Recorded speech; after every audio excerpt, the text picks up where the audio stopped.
Good morning.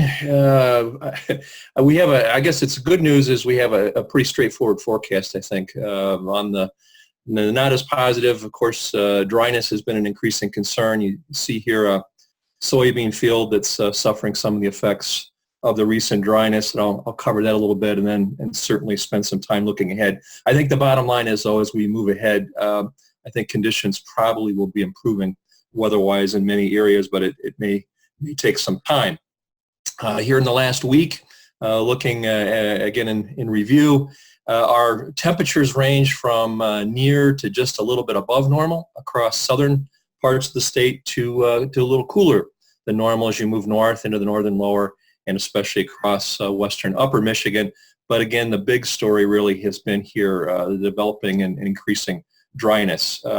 Precipitation totals for the last week, this only goes to the 14th, but you can see here range from over an inch in a couple of locations, especially the far west and far northern parts of the state where rainfall was a little heavier, to less than 1/10 of an inch at many spots across the interior northern lower, and then many portions of especially south central and southeastern lower.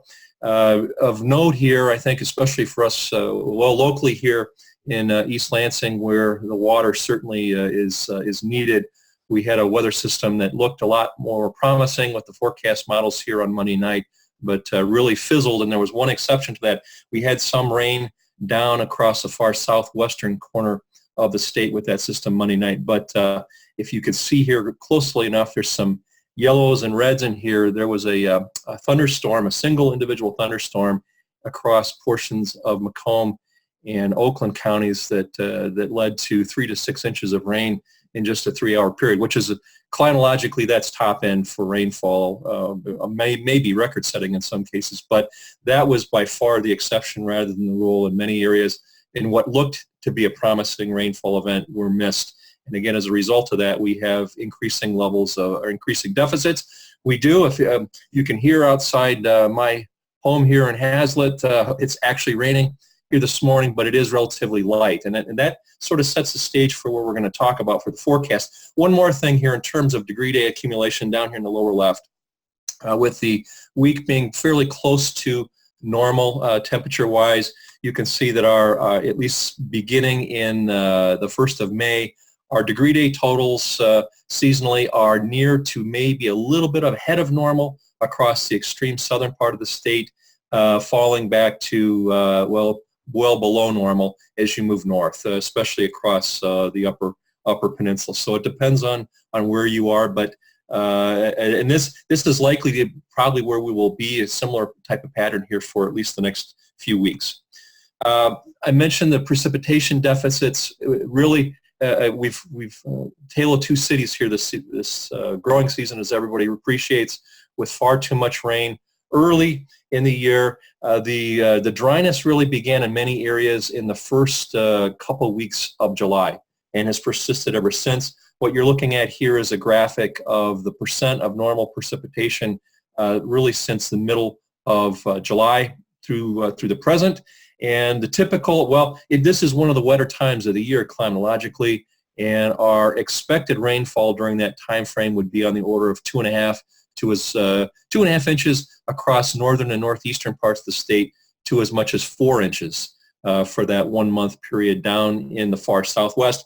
But you can see many portions of Michigan in this time frame are running 50%, some cases even less than half of normal rainfall.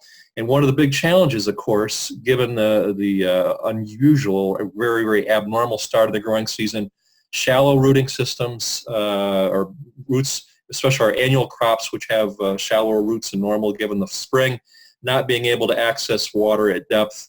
And the other big portion, or the other big issue here, of course, is the phenological stage, with many of our crops in early reproductive or even a little bit beyond that, with either pollination or into dough for corn, and then pod set or early pod fill for beans, which are certainly more moisture sensitive than other stages of crops. So both these things combined lead us to at least be a little bit concerned about this dryness.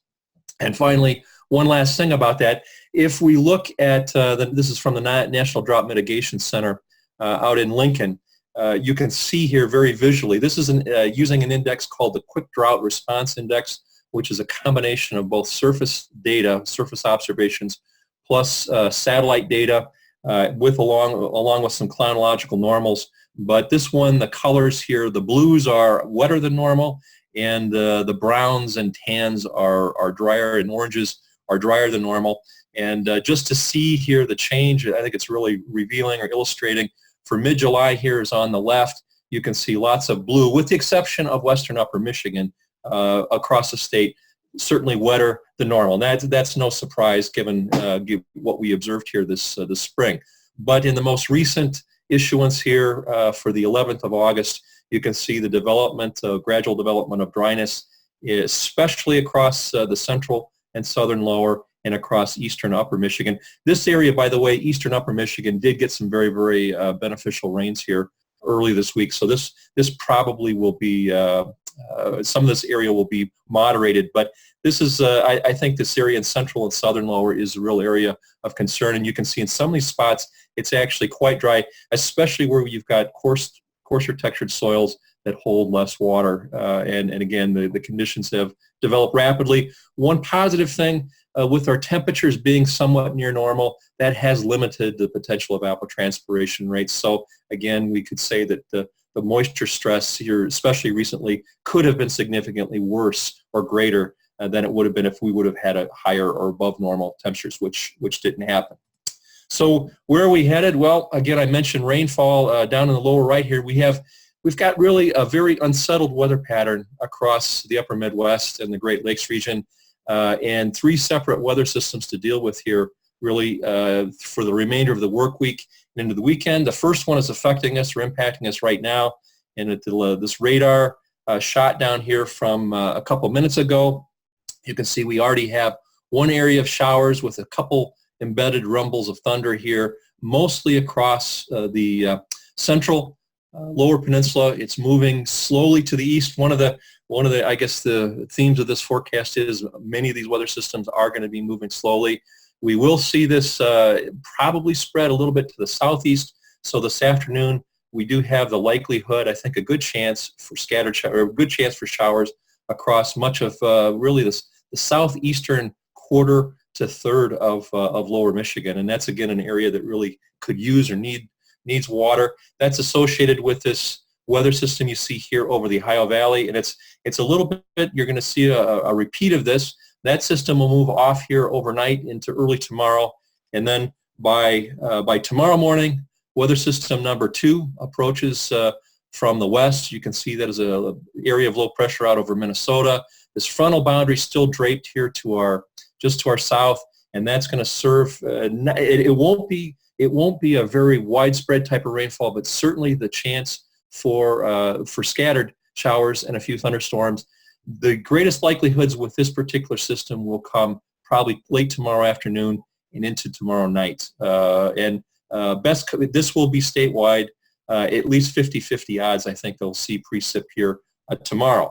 Finally, by Saturday, the second weather system moves through. We probably will be mostly dry. There could be some lingering showers and thunderstorms across far southern parts of lower Michigan. Weather system, though, 3 is out here waiting in the wings, and that gets here by Sunday, and that would be the third chance for rain. Right now it's a little early to tell with this one, but one of the themes with these things is we just don't, while we will have frequent chances for precipitation, right now it does not look to be widespread or anything particularly heavy, although as we saw here on Monday evening, it is possible for any given location we could have significant rainfall. Overnight, there were some some good showers over in the Grand Rapids area, and they had widespread quarter to half inch amounts, but that was by far the exception rather than the rule. So while there will be many chances for precip here, even continuing into next week, the coverage is going to be highly variable depending on where you are. And if we look in the rain gauge for forecast amounts here for the next week, you can see, again, a wide range from less than a quarter of an inch over far northeastern and eastern portions of both the upper and lower peninsulas to as much as maybe 3/4 or even an inch in the extreme southwest and the extreme western parts of the state. That's generally, I think, what we'll see. The greatest storm track, or the most active storm track, will be just to our south and west. And I think that's where most of the rainfall, as you can see from this graphic, the central corn belt, which, by the way, has been very even drier than it has been in Michigan and needs the water. It looks like they will be picking up rain here during the next week. Into the medium range, not many changes, but there are some gradual changes that I think are worth noting. If we look at the jet stream pattern here expected across North America, sort of a broad ridging factor, or broad ridging feature here across central North America, a trough over the far east and one over the west. And in the middle here, generally many weather systems, but nothing very, very strong. Likely to see, I think the best forecast bet here is we will be warming up to above normal temperatures. Doesn't look like anything like a heat wave or anything like that, but we will be averaging a few degrees above the normal as we move probably into the latter part of next week.